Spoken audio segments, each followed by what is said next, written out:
Il est 9h30 et nous, le vendredi, pour la fin, on accueille l'ami Didier Mesto. Didier, est-ce que tu m'entends, cher ami? Je t'entends parfaitement. Le vendredi, c'est ravioli, donc tout va bien. Bon, mais tant mieux, ce terguillerai ce matin nous ravit pour finir cette émission en musique comme d'habitude. Comment ça se passe du côté de chez toi, cher Didier? Ça va? De la neige ou pas? Eh ben, il y a eu de la neige et puis maintenant c'est verglacé, donc bon, ça va. On est à la campagne, les gens à l'habitude, Ouais, comme disait Jérôme. Bon, ouais, c'est pas la mer à boire, quoi. Voilà, chacun s'organise, on fait un petit ouais, peu attention et puis ouais, ça passe, quoi. Enfin, si tu veux, le ouais. scoop, c'est l'hiver et Ben qu'en ouais, hiver, c'est ça. qu'en hiver, il fait froid, voilà. Ben ouais, Et effectivement, ça alimente pas mal les chaînes d'infos. En été, il fait chaud, en hiver, il fait froid. Voilà, c'est comme ça. je sais bien, d'ailleurs pour ça que ce matin, je vous ai épargné l'émission spéciale comme ça, en passe-montagne sur une autoroute ou une nationale en train de filmer des gens qui galéraient. Non, ce matin, on fait de l'information, chers amis, et merci, vous êtes très nombreux ce matin. Pour cette dernière chronique de la matinée, mon cher Didier, on parle de quoi? On parle musique et on parle d'un truc qu'on connaît tous, bien Bah, entendu, qu'on prend plaisir à les, entendre. les Sex Pistols, mon ami Nico, les Sex Pistols, Never Mind the Bollocks. On s'en bat les. Bon, on est à Ouais, l'antenne, ouais, je ouais. vais être poli, mais on a beaucoup écrit, beaucoup glosé sur ce groupe, les Sex Pistols, cet album, cet unique album, hein, du groupe.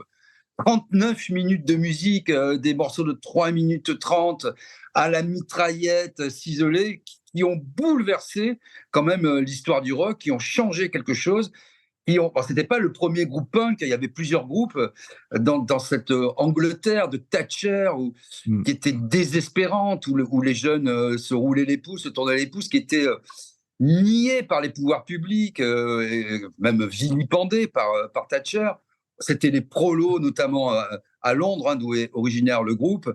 Et bon, même à l'école, ça se passait mal, tu vois. Ils étaient mis sur le côté. Ils n'avaient même pas le droit de poser une question, hein, parce que c'était les prolos, on les mettait au fond. Et puis il fallait écouter le professeur et se taire, quoi.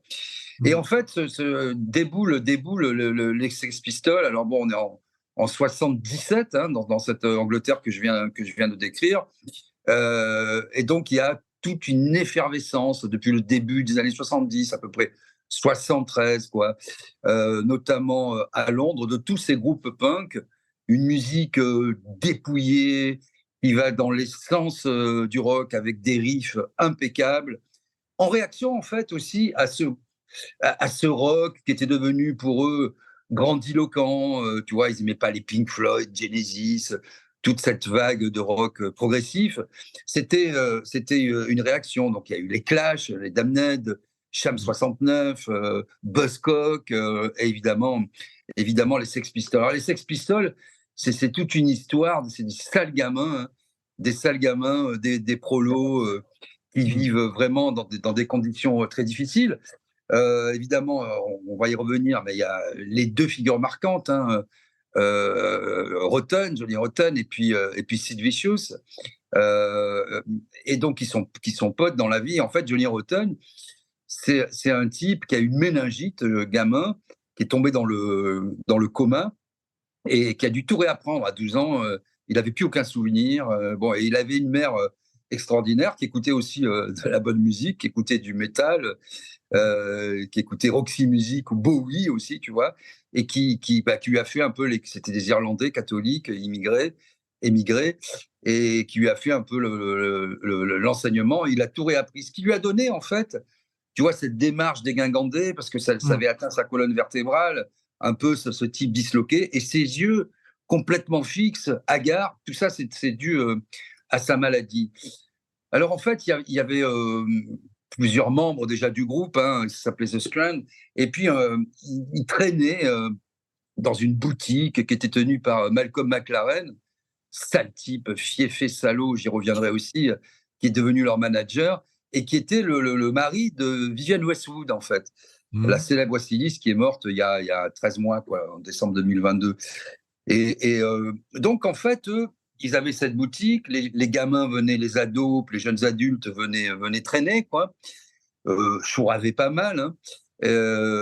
Et puis, donc, ils se sont dit, tiens, c'est une manière d'avoir des mannequins vivants. On va essayer de manipuler un peu ces gamins. Lui, il était déjà manager, Malcolm McLaren. Il s'occupait d'un groupe complètement déjanté, les New York Dolls. aux États-Unis, donc à New York, qui était complètement dans l'héroïne, enfin bon, voilà, mais c'était quand même un groupe de talent. Et donc, un jour, il traînait dans la boutique, arrive Johnny Rotten, John Lydon de son vrai nom, et puis ils lui disent, tiens, fais une prestation. Il y avait un jukebox dans la boutique, il passe un morceau d'Alice Cooper, le type se lance, roule les airs, commence à hurler, etc. Ils disent, putain, c'est lui qu'il nous faut. Le mec avait jamais chanté, hein. Et avec le groupe, en fait, ils avaient la nuit volé du matériel, notamment dans une tournée de Bowie. Donc, ils avaient les amplis, les micros, les guitares, etc. Ils n'avaient jamais vraiment fait de musique, hein. Un peu les 3 autres membres, je ne vais pas m'étendre, ça serait trop long, mais depuis 73. Mais ils ont appris vite, à l'exception de Sid Vicious, j'y reviendrai aussi. Donc, ils commencent à enregistrer, ils font des singles, et puis il y a ce miracle, en fait, qui touche la jeunesse, parce qu'en fait, cette jeunesse qui était en révolte, hein, Jérôme en parlait, en fait, dans un certain nihilisme aussi, hein, dans le chaos. Et en fait, les Sex Pistols vont confondre leur propre vie, ce qu'ils ont toujours connu, les squats, l'errance, la misère, avec leur prestation artistique, leur prestation scénique. En fait, c'est pas le premier groupe de punk, mais c'est celui qui va populariser le mouvement punk. Donc, au début de ce groupe, il y a Steve Jones, le batteur Paul Cook. Donc, je l'ai dit, c'était The Strands. Et leurs influences, c'était les Who, c'était les Stooges, mais aussi Roxy Music, en tout cas pour Johnny Rotten et David Bowie, qu'il écoutait en boucle. Et tous se sont dit, mais en fait, la seule chose qui peut nous sortir de notre misère, qui peut nous faire exister, qui peut nous sortir de tout ça et confondre un peu notre vie avec des textes revendicatifs, très durs, contre le système, contre la monarchie, ce qui a fait scandale, hein. God Save the Queen, the fascist regime. Je te laisse imaginer dans l'Angleterre des années 70 que ça a produit, et même le titre de l'album après, Nevermind the Bollocks, à tel point que les ouvriers dans les labels ne voulaient pas presser les disques parce que c'était les disques du démon, quoi. Et ils se sont mis toute l'Angleterre à dos, malgré eux, d'une certaine manière, quoi. L'Angleterre bien pensante, l'Angleterre bourgeoise, mais la jeunesse a trouvé évidemment un écho de façon contrebalancée avec ce gros rock, comme je disais, des années 70, la prog, notamment les Pink Floyd. D'ailleurs, quand il est arrivé dans cette fameuse boutique, qui est devenue une boutique sadomaso d'ailleurs, il jouait les mannequins, hein. Il avait à hate Pink Floyd, il avait les cheveux teints en vert, et beaucoup se sont identifiés. Et d'ailleurs, j'ai écouté beaucoup d'interviews, parce que Johnny Rotten est toujours vivant, hein, il a 67 ans. Il a regretté un peu que c'est compliqué cette histoire, parce que aussi bien le groupe que Malcolm McLaren et Vivienne Westwood avaient besoin les uns des autres. Eux voulaient faire du fric et avoir une vitrine, surtout Malcolm McLaren. Et eux, le groupe, c'était leur vie. Et ils pensaient, Malcolm McLaren, pouvoir les manipuler. Et ça ne s'est pas du tout passé comme ça. Et puis même sur scène, ils ont fait une tournée aux États-Unis où ils se sont sabordés en public, traitant le public de sale pédé, recevant des canettes, etc. Ils se battaient sur scène, ils vomissaient sur scène. Et autre chose. Donc, c'était une attitude. Et donc, Johnny Rotten regrettait ça, parce qu'il disait, en fait, le coup des épingles à nourrice et tout, c'était de la débrouille au début. Et eux, ils ont institutionnalisé ça, ils en ont fait une mode, avec des perfectos à 50 livres. Tu penses bien qu'eux ne pouvaient pas se payer des perfectos à 50 livres. Et d'ailleurs, il les a pas mal escroqués, Malcolm McLaren, parce que c'était en pleine tournée aux États-Unis. Il a licencié Johnny Rotten, qui a fini à San Francisco dans un motel. Ils n'avaient pas un rond, ils ne touchaient pas les royalties. Les royalties avaient été réinvestis dans un film pourri où on voit la première apparition de Sting, d'ailleurs. J'ai vu quelques images. Donc voilà, c'est un peu ce mélange. Ouais. Et en fait, c'était un cri de liberté, ce qu'ils voulaient, d'émancipation, de dire non au système, fuck the system. à bas la monarchie, soyez libres, responsabilisez-vous. Et le fait que ce soit devenu l'Iroquois, les Perfectos, les épingles à nourrice, ça les a un peu emmerdés, quoi. Alors pour évidemment ce disque, quand il est sorti, il y a eu d'abord des singles, hein, et puis quand l'album est sorti, Nevermind the Bollocks, tout le monde a ça en tête, cette pochette rose fluo et jaune fluo. Ben, ça a été un choc. Les radios ne voulaient pas le diffuser. Les maisons de disques qui signaient avec eux, comme ils mettaient le bordel, c'est le cas de le dire, à la télé, complètement bourré avec le Michel Drucker britannique de l'époque, ils ont fait scandale. Mais c'est Richard Branson, hein, qui venait de tout jeune PDG de Virgin Records, qui les a signés. Et ils ont été premiers partout. Et je regardais les hit parades de l'époque. Deuxième, Eagles, Hotel California, hein, pour te dire, il y avait Kansas, tous les grands groupes. Et premier eux, mais c'était en blanc. C'est-à-dire, comme on ne pouvait pas dire le nom de l'album, le nom du groupe, après ils se sont produits sous des fausses identités dans des pubs. Et voilà toute l'histoire. Alors, pour finir sur la musique, c'est quand même un album, je disais, de 39 minutes, mais ciselé, parce que tout le monde dit qu'ils ne savent pas jouer. Alors, Sid Vicious, effectivement, qui était l'ami de Johnny Rotten, qui l'a fait venir dans le groupe, qui était un fan, parce qu'il y avait plusieurs groupes de fans. En fait, il n'avait jamais tenu une basse de sa vie. Il a sombré dans l'héroïne, ce qui avait beaucoup affligé Johnny Rotten. Et Malcolm McLaren l'a imposé en lieu et place du bassiste originel parce qu'il avait une gueule, un rictus, il était beau gosse, etc., qu'il était outrancier. Mais en fait, effectivement, il ne savait pas jouer. C'était les autres qui avaient composé tout l'album, et même sur scène, il jouait pratiquement pas, mais c'est devenu une icône, Sid Vicious, qui a fini dans une overdose. Et puis sa femme, enfin sa copine aussi, Nancy, il y a eu un film d'ailleurs sur leur épopée. Nancy, qui était une prostituée, hein, qui traînait avec les New York Dolls, qui couchait avec tout le monde pour avoir son héros à $10, et qui a précipité la chute du groupe, que Malcolm McLaren voulait, comme je l'ai dit, instrumentaliser. Mais ils sont restés, en tout cas Johnny Rotten, il est resté pur, je dirais.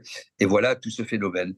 Et donc, c'est très important dans l'histoire du rock, parce que j'invite tout le monde à réécouter ce grand, grand, grand album qui a permis, après, Motley Crue, Guns N' Roses. On passe évidemment à Nirvana, qui a pris une partie du titre avec Nevermind. Hein, c'est pas Nevermind the Bollocks, mais c'est Nevermind. Une espèce comme ça de cri tribal qui vient des tripes et qui est dans l'essence même du rock. Fait partie. Il y a eu un seul album comme ça. Il y en aura certainement pas d'autres, mais voilà. Donc tout ça pour dire que le rock, il suffit pas de, voilà, c'est pas, il faut pas être forcément virtuose comme Jimmy Page, David Gilmour ou Steve Hackett, quoi.